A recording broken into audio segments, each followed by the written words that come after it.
भुट्टो की हुकूमत ख़त्म हो चुकी है। सारे मुल्क में मार्शल नाफिज कर दिया गया है। कौमी और सूबाई असम्बलियां तोड़ दी गई हैं। सूबाई गवर्नर और वजीर हटा दिए गए हैं। अलबत्ता आइन को मनसूख नहीं किया गया है। इसके बाद हिस्सों पर अमल दरामद रोक लिया गया है।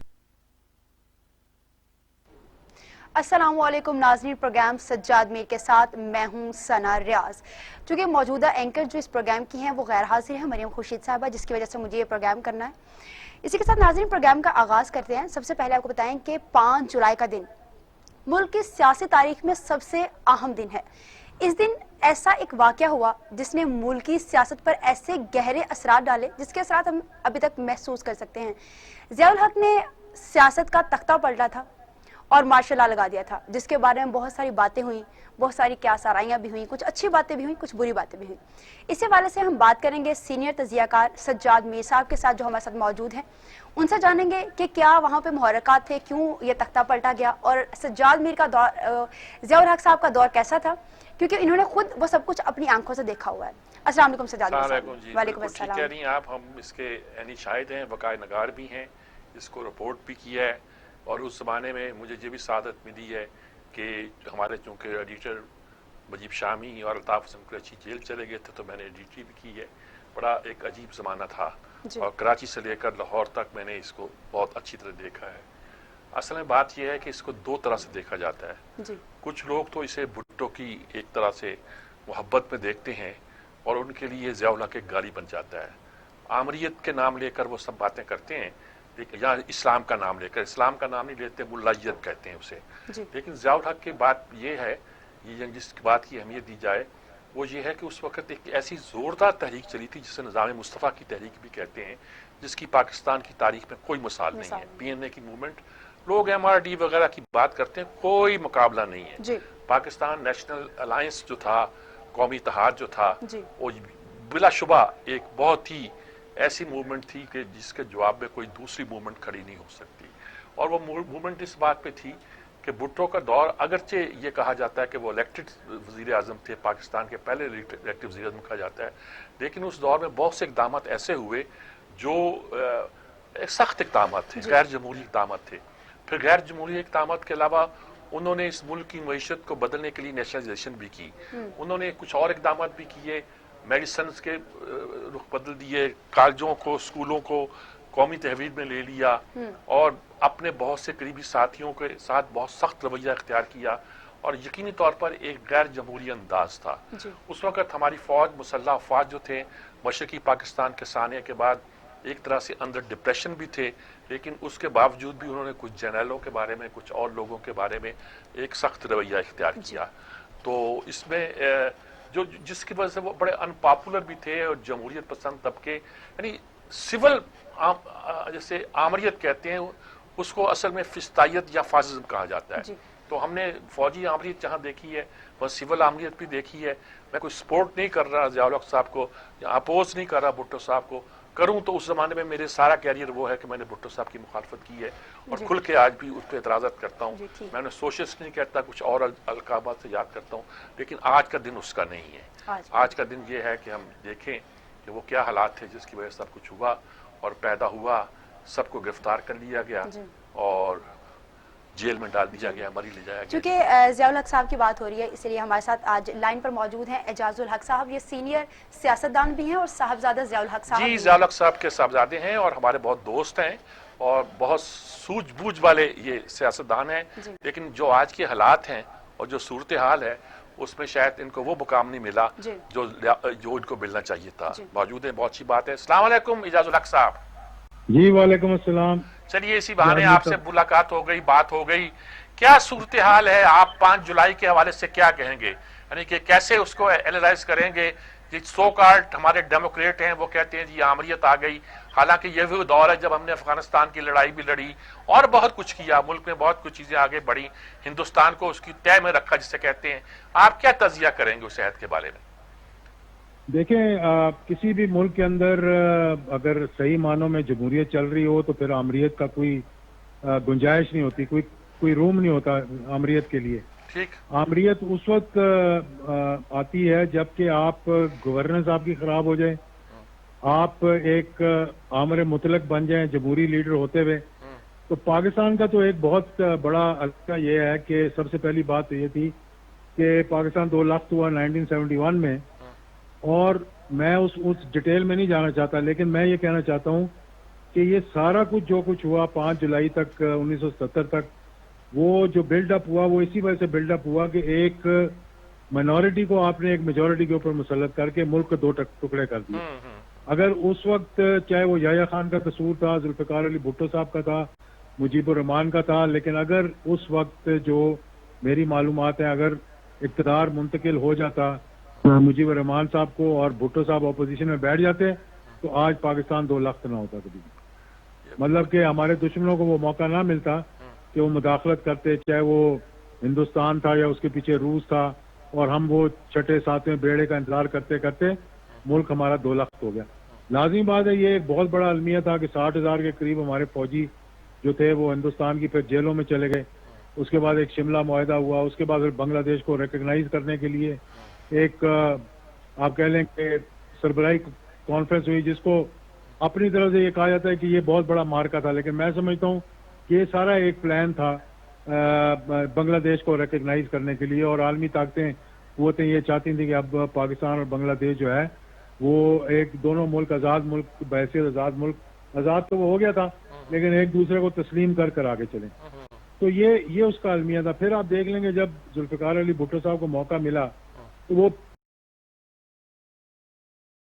مارشل ایڈمنسٹریٹر بن کر آئے، اس کے بعد جو انہوں نے آئین کے اندر 6 ترمیمیں کی وغیرہ وغیرہ. اب آپ نے پوچھا کہ 5 جولائی کو کیوں آیا.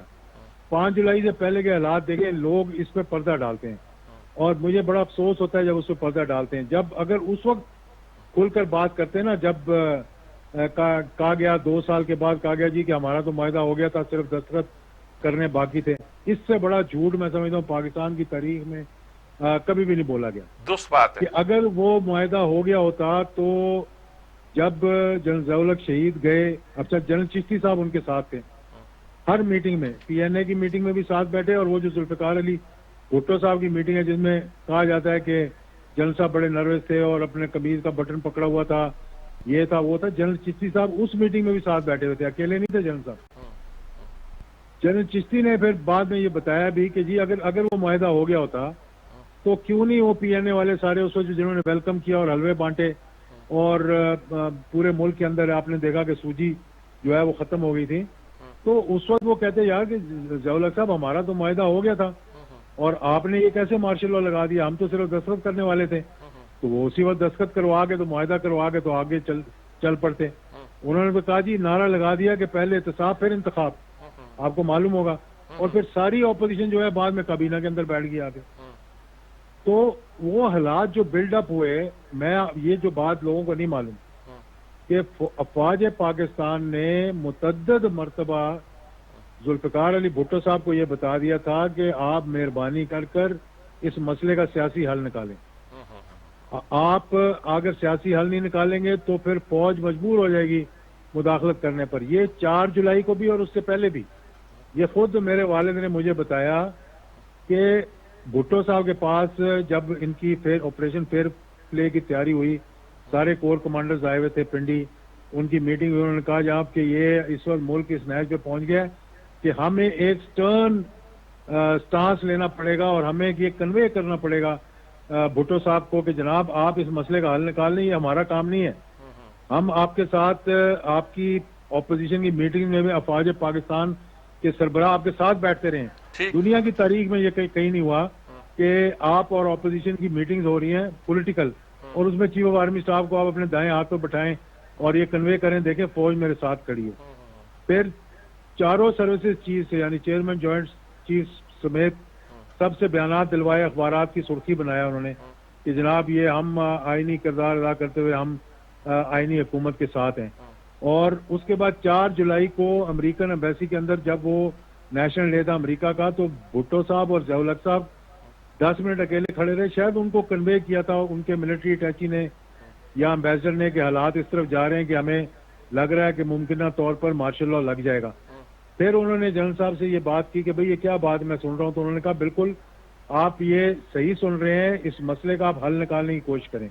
آپ کو پتہ ہے کہ 4 جولائی کو بھی پی این اے کی میٹنگ ہوئی تھی صبح، ٹھیک اور بغیر کسی حتمی اس کے نتیجے کے وہ ختم ہو گئی. اور پھر مجیب الرحمان شامی صاحب کا آپ پڑھ لیں جو اس دفعہ جلسہ عام انہوں نے لکھا، انہوں نے بھی اس بات کا ذکر کیا کہ انہوں نے ان کو کنوے کیا گیا جی کہ معاملات ابھی طے نہیں ہوئے ہمارے. اور پھر آپ دیکھیں کہ جس طرح سے انہوں نے ایف ایس ایف بنائی اور جو کچھ ہوا، جس طرح سے دلائی کیمپ بنایا گیا، جس طرح سے اسلحہ بانٹا جا رہا تھا، جس طرح سے اپنے اوپوننٹس کو اپنا کیا نام تھا ان کا، اچکزئی صاحب کے بھائی کو اپنا پروفیسر نذیر شہید کیے گئے. نذیر کو اور ادھر لیاقت باغ میں جناب آپ نے ایف ایس ایف نے جے رحیم کو زد و کوب کیا گیا.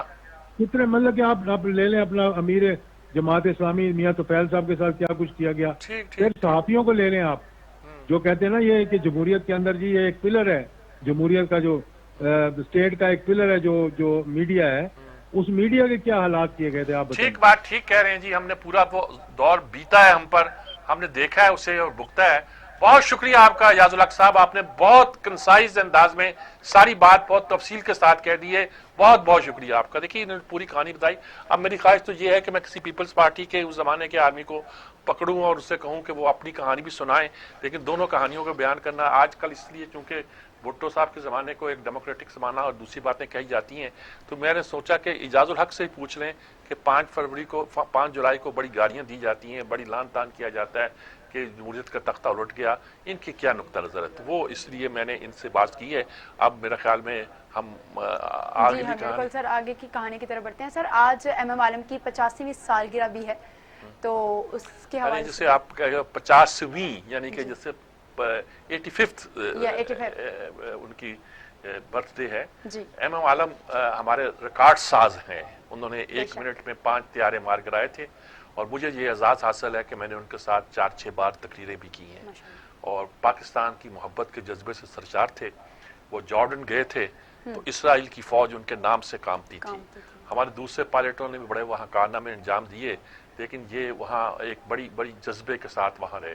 افغان جب جنگ شروع ہوئی تو وہ تو جذبہ ایسا تھا، بنگالی تھے یہ، لیکن اس کے باوجود پاکستان جب 2 لخت ہوا تو یہ وہاں نہیں گئے بلکہ پاکستان میں رہے. اور پاکستان میں ایک یعنی پی ایف کے آفیسرز میس میں انہوں نے پوری زندگی گزار دی. وہاں ہی میں ان سے ملا ہوں، ان کے ساتھ 2-4 بار تقریر کرنے کا موقع ملا ہے. He was a great soldier, great Muslim, اور ان کا جذبہ جو تھا وہ دید نہیں ہوتا تھا جب بات کرتے تھے.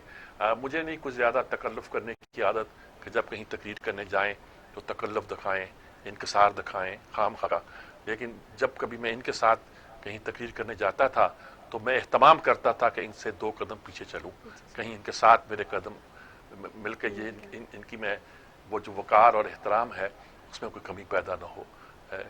گریٹ مین اور گریٹ پائلٹ، اور ایئر فورس کی تاریخ انہیں یاد رکھے گی.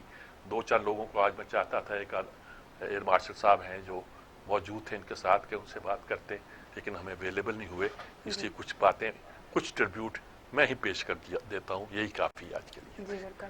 اچھا جی، اس کے بعد ہم مین سٹوری پہ جائیں گے. ہماری مین سٹوری جو بلدیہ فیکٹری میں آگ لگی تھی اس حوالے سے بات کریں گے، لیکن یہاں وقت ہے ایک شارٹ بریک کا.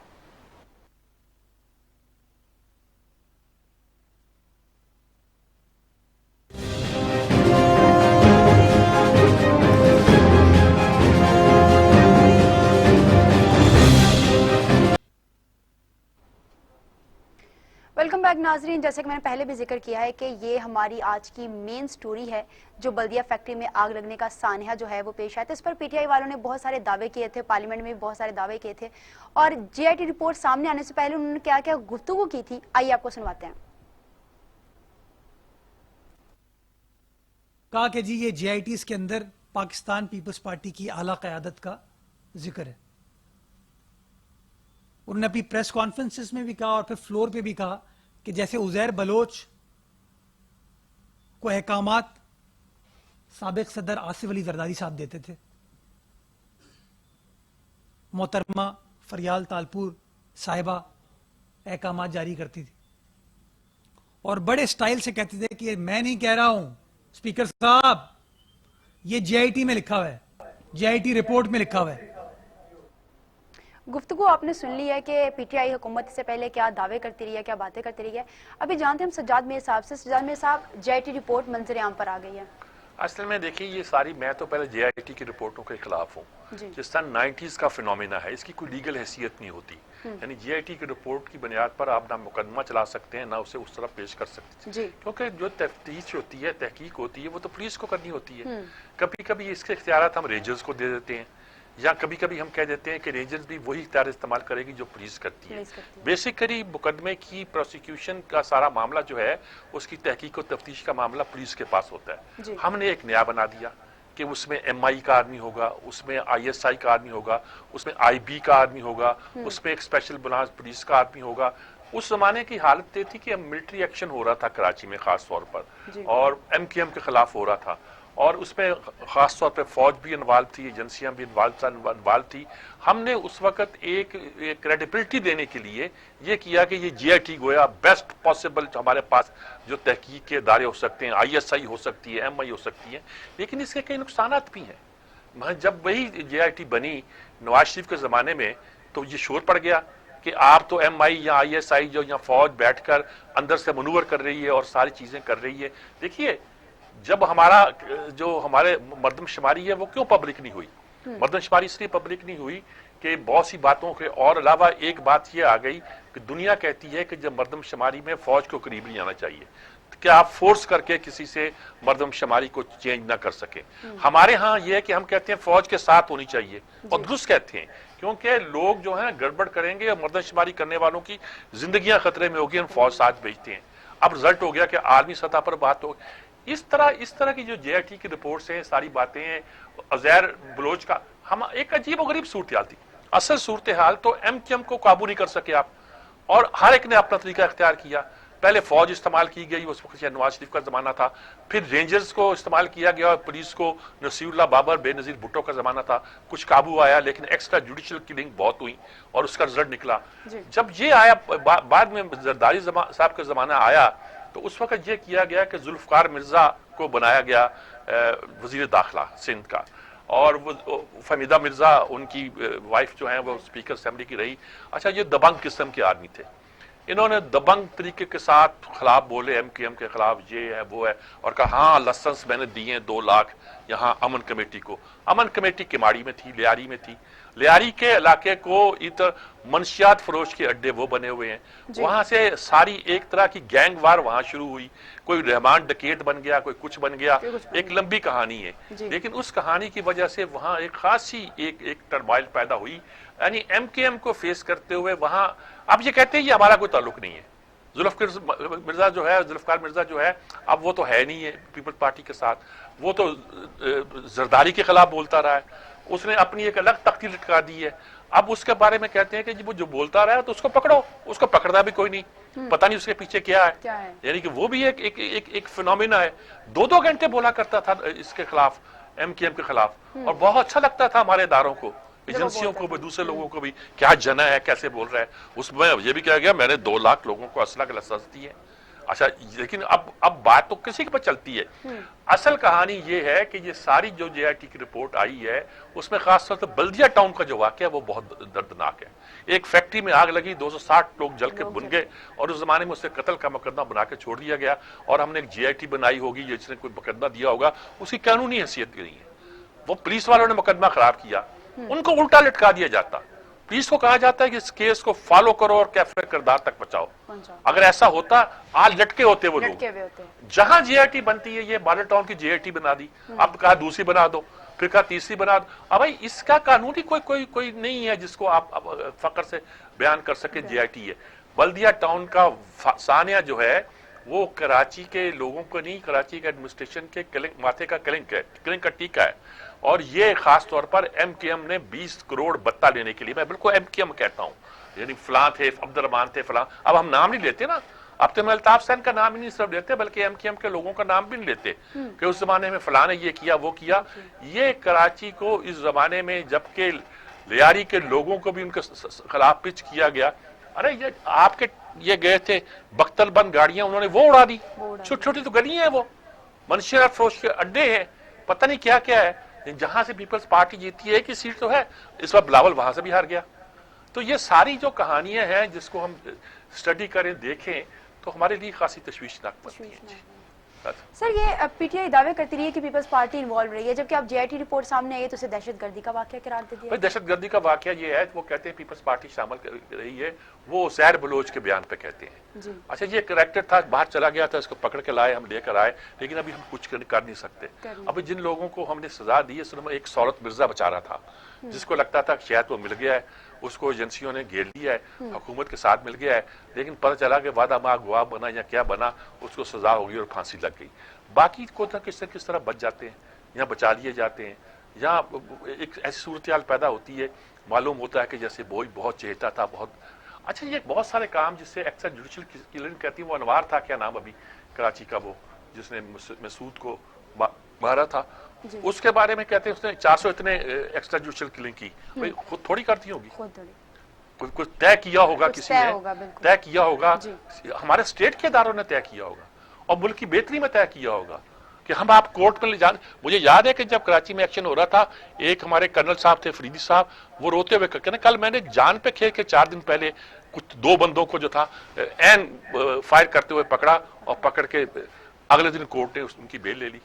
میں نے ان سے کہا، بات ہوئی، اسلم ناصر زاہد تھے اس وقت چیف جسٹس، ان سے کچھ لوگوں نے شکایت کی کہ آپ کیا کرتے ہیں، بیل پہ بیل لیے جاتے ہیں. انہیں کیس بناؤ تو صحیح، کیس تو بناتے نہیں ہو. ہم نے کہا مشورہ دیا کہ کیس بناؤ، پتہ چلا کہ 2 وکیل ہائر کر دیے گئے ہیں اور دونوں کے یہ ہیں وہ سول کے ہیں، مقدمے فوجداری کے. پتہ نہیں کیا کیا ہوتا ہے اس ملک میں جی، میں اس پہ اب کیا ڈیٹیل جاؤں. بہرحال ہم نے تو آنکھوں سے دیکھے ہوئے سارے واقعات، اور یہی کہہ سکتے ہیں کہ اگر یہ رپورٹ آئی ہے تو آپس میں لڑنے کی بجائے آپ اس پہ کوئی کارروائی کر کے دکھائیں، جو کر نہیں پائیں گے، لیگل ہے نہیں. ایم کے وہ ماڈل ٹاؤن کا آپ کا بڑا شورا تھا کہ ہم دوبارہ جے آئی ٹی بنا دیں گے، یہ کر دیں، کیا کیا آپ کچھ نہیں کر سکے، کر نہیں کچھ سکتے. بھی نہیں کر سکتے. آپ کیا کر سکتے ہیں؟ ابھی تک تو آپ نے کچھ بھی نہیں کیا. سر یہ تو ہم نے ٹاپک ڈسکس کر لیا، کراچی میں مونسون کی یہ پہلی بارش ہوئی ہے، اور پہلی بارش نہیں 5 زندگیاں نکل لی ہیں. جے آئی ٹی کی رپورٹ آئی ہے، 7 مونسون بھی آ گئی. ساتھ ہی اچھا کراچی میں کوئی رواج نہیں تھا بارش ہونے کا، یعنی میں کہتا ہوں رواج نہیں تھا بارش ہونے کا. ایک زمانے میں یہ تھا کہتے کہ 7 سال بارش نہیں ہوتی تھی. پھر ایک بار بارش ہوئی جس کو 30 جون پر ایک ڈرامہ بھی لکھا گیا، اور اس بارش میں نے ریڈیو کا ایک فیچر مجھے یاد ہے، میں بار بار سنایا کرتا ہوں اسے، کہ کسی جہاز کے کیپٹن نے کہا، یعنی بحری جہاز کے کیپٹن نے کہ پوچھا کہ ہم کہاں ہیں، اس نے کہا کہ ہم حبیب گنج پلازا کے پاس سے گزر رہے ہیں. یعنی بارش اتنی ہوئی ہے کہ سمندر کا پانی نہ صرف کہ شہر سے مل گیا ہے بلکہ اتنا اونچا ہے کہ شہر کی سب سے بڑی بلڈنگ جو ہے وہ بھی نیچے نظر آتی ہے. تو بارش کے بارے میں ایسے لطائف تھے، بڑا صورتحال خراب ہو جاتی تھی. لیکن پچھلے 2-3 سال سے اس کو یہ بھی کہا جاتا ہے کہ ہم نے وہاں انتظام نہیں کیا.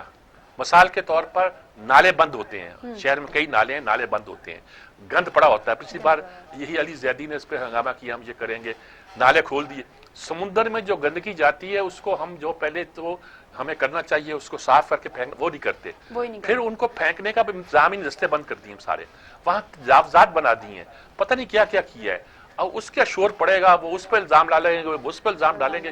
لیکن اصل صورتحال ہے کہ کراچی بے آسرا ہے، کوئی اس کا والی وارث نہیں ہے. ہر حکومت تو آ کے دعوے کرتی ہے کہ ہم صفائی کروا دیں گے، یہ کروا دیں گے، وہ کروا دیں گے، لیکن بارش ہوتی ہے تو ساری صورتحال پول کھل جاتا ہے، بجلی چلی جاتی ہے، پانی آتا نہیں. پھر کیونکہ پانی بھی تو وہاں کھینچ کے لانا پڑتا ہے، بجلی چلے گی تو ٹیوب ویل چلیں گے، وہ جو ٹیوب ویل ہی ہوتے ہیں جو پانی اکٹھا ہوتا ہے دابے جی کے پاس، وہاں سے لے کر آتے ہیں، ہب سے لے کر آتے ہیں. شہر کا اپنا پانی تو ہے نہیں. آپ کہتے ہیں کئی سال سے سن رہے ہیں کہ ہم پلانٹ لگائیں گے، سمندر کے پانی کو میٹھا کریں گے، ہم پلانٹ لگائیں گے، سمندر میں یہ گندا پانی ڈالنے کے بجائے اس کو پہلے ٹریٹ کریں گے، ہم جو ہیں سبزیاں اگاتے ہیں یہاں کے لوگ مریر کے علاقے میں گندے پانی میں، اس کو بند کچھ نہیں ہوتا. کراچی ویسے کا ویسے ہی جو ہے وہ چل رہا ہے، گندگی میں بنی ہوئی سبزیاں. اور میں کیا کہوں کہ ایسی فضا جو ہے، تبت سینٹر کے بعد کہتے ہیں کہ دنیا میں سب سے زیادہ پولوٹڈ جگہ وہ ہے. تو پتہ نہیں ہے کہ یہ کبھی کبھی تو لاہور کا نام کراچی تو پھر واقعی بے اثر ہے، کیونکہ نہ تو وہاں پہ نکاسی کا کوئی پراپر انتظام ہے، نہ ہی بجلی کے حوالے سے کوئی پراپر انتظام. بالکل ٹھیک ہے، سب ایسی صورتحال ہے. اور اسی کے ساتھ جو ہے وہ اب کہتے ہیں کہ معاملہ ٹھیک ہوں گے تو بات آگے بڑھے گی. سر ایک اور بہت اہم ٹاپک جو سامنے آ رہا ہے، چیئرمین ایف بی آر کی جو تبدیلی ہے، وہ بہت اہم ٹاپک سامنے آ رہا ہے. یہ چوتھا جو چیئرمین ہے وہ تبدیل کر دے گا، ابھی چوتھے چیئرمین کی تعیناتی ہوئی ہے. اس کو وقفے کے بعد لینا چاہتے ہیں، پہلے لینا چاہتے ہیں؟ سر اس سے پہلے ہی ڈسکس کرنا چاہتے ہیں. اچھا ٹھیک ہے.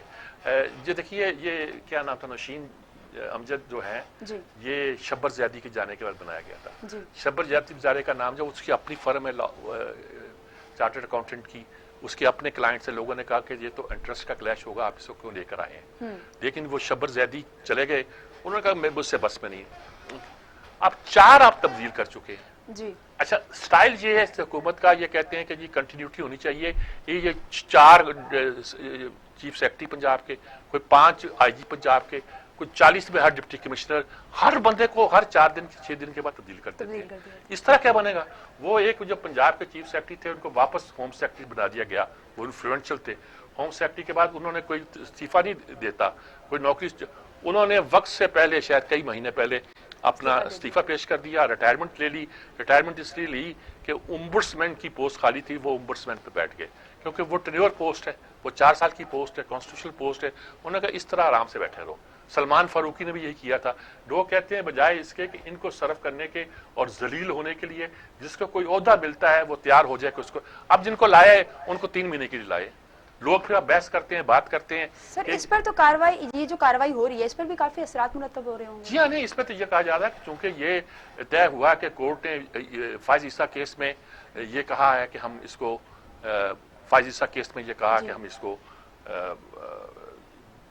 इस मामले को सीबीआर देखे, तो वो कहते हैं सीबीआर से अपनी मकसद का फैसला लेने के लिए तब्दील किया गया और सिर्फ 3 महीने के लिए तब्दील किया गया। चेयरमैन एफबीआर की तब्दीली पर हमारे साथ लाइन पर मौजूद हैं सुहेल लाशारी साहब, उनसे गुफ्तगू। जी, हमारे बहुत सीनियर यहाँ ये बिजनेसमैन भी हैं और माशाल्लाह इन बातों में नजर रखते हैं। जी, अस्सलाम वालेकुम लाशारी साहब। जी वालेकुम अस्सलाम। जी रिशाद साहब, हम बस ये पूछना चाहते हैं आपसे कि सीबीआर के चेयरमैन की 4 बार तब्दीली हो चुकी है, अभी तब्दीली हुई, कोई फर्क पड़ेगा, कोई रेवेन्यू इकट्ठा होगा, हमारी टैक्स कलेक्शन का जो टारगेट है क्या हम पूरा कर सकेंगे या कुछ और तरीका इख्तियार करना पड़ेगा। देखिए, पाकिस्तान में अगर अदारे का एक अच्छा आदमी आ जाए तो वो थोड़ा सा टर्न अराउंड तो कर सकता है, मगर ये अदारा चूंकि पब्लिक को डील करता है तो पब्लिक डीलिंग वाले अदारे एक शख्स की तब्दीली से तब्दील नहीं हो सकते। ये पूरे एक सिस्टम की बात होती है और सिस्टम 3-3 महीने या 4-4 महीने के एफबीआर के चेयरमैनों से कभी भी तब्दील नहीं हो सकते। हम बिजनेसमैन बड़े अरसे से टैक्स भी देना चाहते हैं, टैक्स नेट भी बढ़ाना चाहते हैं। देखिए, टैक्स नेट बढ़ता है जब बिजनेस बढ़ता है। ठीक है, इनको ये समझ नहीं आ रही कि अगर बिजनेसमैन तो वही रहें और बिजनेस भी डाउन जा रहे हैं और आप कहें कि टैक्स नेट बढ़ जाएगा, ये कैसे मुमकिन है। सबसे पहली बात तो ये है कि इनको चाहिए कि ये जितने भी पाकिस्तान में बिजनेसेस हैं उनको ये रिकॉर्ड पे लेके आए, उनको रजिस्टर करें, सबसे पहले रजिस्टर करें, उनको नंबर दें कि ये तुम्हारा नंबर है, दुकानदार को भी, ठेले वाले को भी, हर एक को, और फिर थोड़ा थोड़ा टैक्स लेना शुरू करें। अभी तो आपको ये नहीं पता कि लाहौर कराची में टोटली दुकानें कितनी हैं, बिजनेस कितने हैं, तो आपके पास कोई डेटा ही मौजूद नहीं है, फिर आप कहें कि जी हमारा रेवेन्यू बढ़ जाएगा, ये नामुमकिन है। देखिए, एफबीआर का बेसिक फंक्शन है to give some sane policy. अब जब पॉलिसी कोई नहीं देंगे, कभी बजट में 2% ऊपर कर दिया, 4% इधर कर दिया, ये तो बजट नहीं होता ना जी। पॉलिसी डायरेक्शन होती है बजट में, और इनको उस लिहाज से एफबीआर का कोई परमानेंट कोई चेयरमैन लगाना चाहिए जो रिफॉर्म्स लेके आए। अभी बार बार ये कहते हैं कि जी हम रिफॉर्म्स लेके आना चाहते हैं, रिफॉर्म्स लेके आना चाहते हैं, तो अभी तक तो कोई रिफॉर्म्स ऐसी नहीं आई। रिफॉर्म सिर्फ ये नहीं होता कि किसी का टैक्स बढ़ा दिया और किसी का कम कर दिया, किसी को इंसेंटिव दे दिया, किसी को छूट दे दी, किसी को कुछ ऐसा कर दिया। बुनियादी तौर पे यही है कि how do you want to really improve the tax base, और टैक्स बेस तब बढ़ेगा जब बिजनेस बेस बढ़ेगा। बिजनेस बढ़ेगा, बिजनेस को, जब बिजनेस को ये क्या फैसिलिटेट कर रहे हैं, हम अरसे दराज से कह रहे हैं कि बिजनेस को please there should be not ease of doing business but freedom of doing business. इस मुल्क में फ्रीडम ऑफ डूइंग बिजनेस नहीं है, इतनी बॉटलनेक्स हैं, इतनी रेड टेपिज्म है, इतने एनओसीज हैं, इतने अदारे आपको देखने वाले हैं कि यू कांट डू बिजनेस। और कोविड-19 के बाद भी अगर अपने यही रवैया रखा और कोई इंसेंटिव नहीं दिया, मैं समझता हूँ कि 1 साल नहीं कई साल लग जाएंगे दोबारा उस जगह पे पाँव पे खड़े होने पे। जी, पाँव पे खड़े होने के लिए, क्योंकि इनको out of the box, out of the thinking काम करना पड़ेगा, इंसेंटिव्स देने पड़ेंगे, टैक्सेस को लो करना पड़ेगा, टैक्स बेस बढ़ाएं, बेशक लो हो मगर क्योंकि टैक्स बेस बढ़ जाएगा तो मल्टीप्लाइंग फैक्टर के साथ आपको शायद रेवेन्यू उससे भी ज्यादा आ जाएगा, मगर बहुत ज्यादा एम्बिशियस टारगेट न रखें, फिर कोई फायदा नहीं है। बिल्कुल कोई फायदा नहीं, रादर वो डिस्करेजमेंट देता है कि भाई दुनिया में भी देखती है कि हमने टारगेट ये रखा था और नीचे आ गए तो देखो ये क्या क्या हो रहा है। ठीक बात, बहुत शुक्रिया आपका लिशारी साहब, आपने बहुत तफसील के साथ बात को बड़ी वजाहत के साथ बयान कर दिया उन्होंने। ठीक कहते हैं जी, देखे ना, इसाक डार को आप कुछ भी कह लें, इसाक डार के आने से पहले 2000 बिलियन का हमारा टारगेट था, फिर 4000 किया उन्होंने 5 साल में। कैसे? बिजनेस डबल हो गया, बिजनेस डबल होगा, आपका ग्रोथ रेट बढ़ेगा, ग्रोथ रेट आप माइनस में ले जा रहे हैं और रेवेन्यू आप लेना चाह रहे हैं। इसके बाद हम बात करेंगे पावर प्लान के हवाले से, लेकिन यहाँ वक्त हुआ एक ब्रेक का।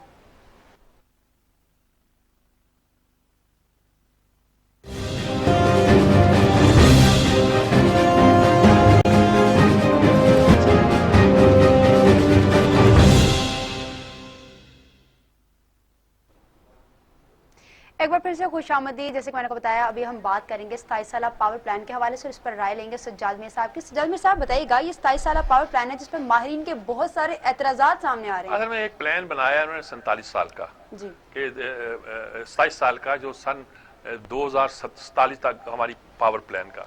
अच्छा, कहते तो बड़ा शोर मचाते हैं कि जी हम इसमें हाइड्रो पावर पे ज्यादा जाना चाहते हैं, बाकी महंगा है। असूली बात, भाषा डैम बना नहीं रहे आप। अभी जो आपने प्लान दिया है, और बड़े पैसे इकट्ठे किए, ये किया वो किया, जो आपने इस वक्त प्लान दिया है वो था 2028 तक बन जाएगा, 8 साल। ये बहुत है, इसका मतलब आप बड़ी स्लो इन्वेस्टमेंट करना चाहते हैं। लेकिन उस प्लान के मुताबिक ये 43 में या 41 में मुकम्मल होगा। इसका मतलब है कि आप डॉज दे रहे हैं हमें, आप उसकी तरफ आना नहीं चाह रहे, आप काम नहीं करना चाह रहे। ये छोटी छोटी नदी नालों पे आप छोटे छोटे प्लान बना के, ये अच्छी कॉन्सेप्ट है, लेकिन ये पानी के जो बड़े जखीरे हैं, कालाबाग डैम हमने कौम ने एक कौम के साथ गद्दारी हुई मैं कहूंगा, आपने कालाबाग डैम नहीं बनाया। सिर्फ पानी का जखीरा नहीं है, पानी का जखीरा भी है, ये बिजली की प्रोडक्शन नहीं, पानी का जखीरा भी है। उसका अल्टरनेटिव आपने भाषा ढूंढा, और भाषा को आप कहते हैं कि अब वो बनेगा 41 साल के बाद। और बहुत से मनसूबे हैं जो हाइड्रो के मनसूबे। आप ये कहते हैं जी कि ये जो बिजली है, एटमी बिजली, ये भी महंगी होती है, इसे तो कोयले की और फलां सस्ती पड़ती है। और भाई जो उन्होंने बनाया है कोयले की और जिन्होंने गैस पे लगाया है, उन पे आप एतराज करते हैं। और अब आप ये है कि जो साफ सुथरी बिजली एटमी बन सकती है वो भी नहीं चाहते। कि आप करना क्या चाहते हैं? आपका कोई प्लान ही नहीं है। यही लगता है कि आप कंफ्यूज हैं और यहाँ आप किसी की खेल खेल रहे हैं। यही मैं कह सकता हूँ। आपसे मराद में सियासतदानों को नहीं कहता, वो जो कमेटियां माहिरीन की और एक्सपर्ट्स की आपने बना रखी हैं, उनके बारे में कहता हूँ क्या कर रहे हैं। अगर बादशाह डैम सचमुच 40 के बाद बनेगा, मुकम्मल होगा, तो इसका मतलब है कि आप मुसीबत डाल रहे हैं इस मुल्क के लिए। मैं यही कह सकता हूँ। सर, कोरोना की सूरत हाल पर नजर डालिएगा, 43% कमी आई है कोरोना में जो अभी तक। जी हाँ, 43% कमी आई है। ये एक रिपोर्ट की आई है कि इसमें कमी आई है। इस पर स्मार्ट लॉकडाउन न कर दें या कुछ कह दें, या ऐसा ऐसा जो हमने सख्तियां की हैं, या सोशल डिस्टेंसिंग की है, सारा कुछ किया है, या हालात बदलते हुए हैं। खतरा था कि जुलाई में शायद तेज हो जाए, लेकिन अल्लाह ने करम किया, इसमें कमी आ रही है, इसकी रफ्तार भी कम हो रही है। ये एक पॉजिटिव निशानी है, और शायद खुदा का दिया हुआ अतिया हम पर। हमने तो कुछ नहीं किया, लेकिन मैं ये बात जरूर कहूँगा कि जो हमारा कंट्रोल एंड ऑपरेशनल सेंटर है, वो यकीनी तौर पर, जिसमें फौज के लोग भी शामिल हैं, हमारे दूसरे इदारों के लोग शामिल हैं, वो इस पूरे मुल्क की सूरत हाल को कोरोना के हवाले से खास तौर पर बड़ी इंटेलिजेंट देख रहा है। वरना जो हमारी हुकूमत है उसका तो अल्लाह ही हाफ़िज़ है। वो तो इस वजह से पड़ी हुई है कि लॉकडाउन कौन सा होना चाहिए, स्मार्ट होना चाहिए, हैंडसम होना चाहिए, या किस तरह का होना चाहिए। तो वो किसी ने कहा इटली में, उन्होंने कहा जी उन्होंने स्मार्ट लॉकडाउन तो नहीं किया, मुकम्मल किया था, लेकिन अब स्मार्ट ओपनिंग कर रहे हैं। असल बात यह है कि स्मार्ट ओपनिंग करनी पड़ेगी आपको। मैं भी उसी इलाके में रहा हूँ जिसमें लॉकडाउन था। अभी ये हमारा इलाका यहाँ है, 7 वाले इलाके में कल तक लॉकडाउन था, मॉडल टाउन के इलाके में। तो अब लॉकडाउन खुला है, तो अल्लाह करे कि इसको तरीके से खोला जाए ताकि ये बात। सर, अगर ये स्मार्ट लॉकडाउन जो है ये कारगर साबित हुआ है, तो फिर हमें स्मार्ट ओपनिंग की तरफ भी जाना चाहिए। असल में स्मार्ट ओपनिंग की तरफ जाना चाहिए। लॉकडाउन तो लॉकडाउन है। हमने ये किया था कि शहर में जिन देखो, चीन ने भी कोई ऐसा तो नहीं किया था पूरे चीन में लॉकडाउन कर दिया था। जिन इलाकों में प्रॉब्लम था उन्हीं इलाकों में किया था। तो यही किया जाता है। इसको आप कोई नाम देना चाहते हैं और कहना चाहते हैं मैं इसका पायनियर हूँ, या ये आइडिया मैंने पेश किया है, या ये थियरी दुनिया के किसी बंदे की दिमाग में नहीं आई थी, मैंने पेश की है, तो आपकी मर्जी, कोई बात नहीं, हम आपको दाद दे लेंगे, लेकिन अब सर अच्छा, दूसरी जानब ट्रेन ड्राइवर्स का ये मामला, बहुत बड़ा मामला सामने है। ट्रेन ड्राइवर्स का ये कहना है कि अगर इन्हीं पटरियों पर जो है दोबारा से ट्रेनें चलाएंगे तो बहुत सारे सानेहात जो हैं उनका। जी हाँ, उन्होंने खासतौर पर मुल्तान से सक्खर और सक्खर से लेकर इस पूरे इलाके में जो सूरत हाल है, और सक्खर से कराची के दरमियान, उन्होंने कहा यहाँ तो ट्रेन चलाना मुश्किल है। देखिए, पटरियों को हिफाजत करने के लिए एक इंजीनियर होता है जिसे हम PWI कहते हैं, यानी कि जिससे परमानेंट वे इंस्पेक्टर। اس کے انڈر بے شمار لوگ ہوتے ہیں ڈیلی ویجز پر جو لائنوں کو روز ٹھیک کرتے رہتے ہیں. عام طور پر ہمارے یہ لوگ ہوتے ہیں یہ پیسے کھا جاتے ہیں. پیسے کھا جاتے ہیں. یہ کرتے ہیں کہ 450 بندے PWR نے رکھنے ہیں تو 70 رکھ لے گا, باقیوں کے پیسے خود لے جائے گا اور اپنے ساتھیوں میں بانٹ دے گا, اپنے افسروں میں بانٹ دے گا, جو بھی کر دے گا باقی خود رکھ لے گا. یہ ایک ایسی پریکٹس ہے جس کو سب کو معلوم ہے. ایک زمانے میں کوئلہ چوری کرتے تھے, پتہ نہیں تیل چوری کرتے ہیں, کیا کرتے ہیں. ایسی صورت میں پٹریوں نے کیا چلنا ہے؟ پھر وہ کہتا ہے کیا نام ہے شیخ رشید کہ جب تک ہم اس کو ٹھیک نہیں کریں گے وہ ML1 نہیں آتا جو چین. کیوں دیر کی آپ نے 2 سال؟ یہ 2 سال پہلے شروع ہو جانا چاہیے تھا. ابھی آپ اس کی فیزیبلٹی ان کو بھیج رہے ہیں, بات کو آگے بڑھانا چاہتے ہیں کیونکہ آپ سی پیک سے ڈرتے ہیں.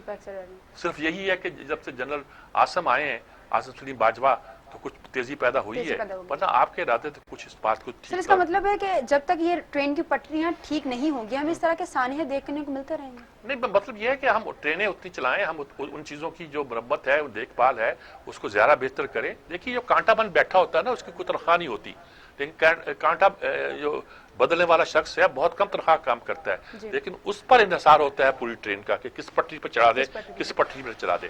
یہ تو اردو کا محاورہ ہو گیا کہ آپ کس پٹری پہ چلاتے ہیں, پٹری پہ چلانے والا یہ ہوتا ہے. سر چونکہ پروگرام کا جو ٹائم ہے وہ ختم ہو رہا ہے, تو آپ مجھے ایک اینڈنگ پہ ایک کنکلوڈنگ ریمارکس دے دیں کہ یہ سارا جو سسٹم چل رہا ہے اس پر آپ کی کیا رائے ہے؟ رائے کچھ نہیں جی, رائے یہ ہے کہ ہم سب بہت اداس ہیں, پورے ملک کے لوگ روز پریشان ہوتے ہیں اور روز دعا کرتے ہیں کہ اللہ ہم کو کورونا سے بچائے اور اللہ ہم کو نااہلوں کی نالائکیوں سے اور نااہلیوں سے بچائے اور ملک کو صحیح راستے پر چلائے.